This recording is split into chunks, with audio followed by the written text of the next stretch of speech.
Delaware is a state filled with a variety of critters, including some that many might not realize pose significant dangers. From the infamous timber rattlesnake to the venomous black widow spider and even snapping turtles, the landscape is teeming with life. However, the most lethal of them all might be one that doesn't even make the list for most people. Welcome to the world of mosquitoes, a creature that is often overlooked, but holds the title for the world's deadliest animal.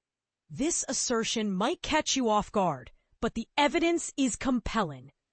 According to the Centers for Disease Control and Prevention, CDC, it is actually the mosquito that takes the crown when it comes to dangerous wildlife. You might be surprised to learn that over 3,700 different mosquito species inhabit our planet. A troubling aspect of these insects is their role as vectors for a whole host of diseases that can afflict both humans and animals alike. The list of diseases spread through mosquito bites is alarming and includes malaria, West Nile virus, dengue fever, chikungunya, Zika virus, lymphatic filariasis. In Delaware specifically, residents should be aware not only of these global threats, but also of localized concerns, such as Eastern equine encephalitis and canine heartworm disease, which are also transmitted through these pesky pests. Hashtag mosquitoes in Delaware. Delaware is particularly vulnerable to mosquito infestations, boasting 57 different species of these insects, as reported by the Department of Natural Resources and Environmental Control, DENREC. Their population often surges during the warm summer months, particularly in July and August. Recent weather patterns, including heavy rainfall and flooding, can exacerbate the situation, as standing water becomes a perfect breeding ground for mosquitoes. In fact, it only takes a few days of stagnant water for female mosquitoes to lay up to 300 eggs at once. But here's where it gets controversial. Climate change has pushed the mosquito season in Delaware to start as early as March and stretch into mid-November. With milder days still encouraging mosquito activity, it's clear that this is not just a seasonal concern anymore. The risks of mosquitoes. One of the most notorious diseases linked to mosquitoes is the West Nile virus, often described as a summer flu. Symptoms can mimic those of a typical flu, presenting as fever, headaches, body aches, nausea, skin rashes, and fatigue. Strikingly, about 80% of those infected don't exhibit any symptoms, but others can suffer from severe complications. To monitor the threat of these illnesses, Delaware employs a proactive approach through its Sentinel Chicken program. This program involves placing caged chickens in 20 locations statewide with regular testing to check for the presence of parasites such as West Nile virus or Eastern Equine Encephalitis virus. Just recently, 2 horses were euthanized in Delaware after contracting the West Nile virus, the first reported cases of the year, highlighting the serious nature of this disease.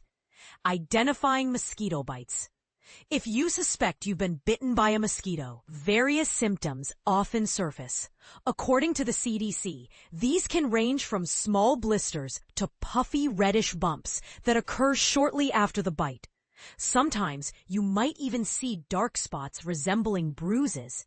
In some cases, severe reactions may manifest, particularly in children or those with weakened immune systems, leading to larger areas of swelling, fever, or hives. How to treat a mosquito bite. For anyone looking to alleviate the discomfort that comes from mosquito bites, the CDC provides some straightforward advice. Begin by washing the bite area with warm soap and water. Applying an ice pack intermittently for about 10 minutes can help reduce both swelling and itchiness. A paste of baking soda mixed with water can act as an effective anti-itch remedy. Over-the-counter anti-itch creams may also be beneficial. Importantly, refrain from scratching the bite, as that increases the risk of infection. If you notice signs of infection such as excessive redness or warmth around the bite, seek medical assistance. Prevention strategies. To combat the persistent threat of mosquitoes, DNREC employs trucks and planes to spray pesticides across designated areas. Moreover, individuals can take personal steps to reduce mosquito populations around their houses by eliminating any standing water sources. Simple actions like disposing of water from flower pots, maintaining clean gutters, and ensuring that items capable of collecting water, like wheelbarrows or kitty toys, are properly stored can significantly diminish mosquito breeding sites. For ongoing mosquito woes, pest control services can implement barrier treatments and outdoor sprays to establish a mosquito-free zone around your home. Personal precautions can include the application of insect repellent, donning long-sleeved clothes, and choosing to relax in screened patios whenever possible. Reporting suspected mosquito-borne diseases. If you suspect that your horse may have contracted a mosquito-borne illness, act quickly by contacting a veterinarian immediately. For matters concerning potential human infections, the Delaware Public Health Office of Infectious Disease Epidemiology can be reached during business hours, or after-hours assistance is available via a dedicated line. As we reflect on the dangers posed by these small but mighty insects, it's crucial to acknowledge their vital role in our ecosystem, while being vigilant about the health risks they carry. What measures do you think are most effective in reducing mosquito populations in your area? Have you ever had an experience with mosquito-borne illness? Share your thoughts and stories in the comments below. Reporter Ben Mace contributed to this article. For tips or story ideas, reach out to Crystal Griffin via email.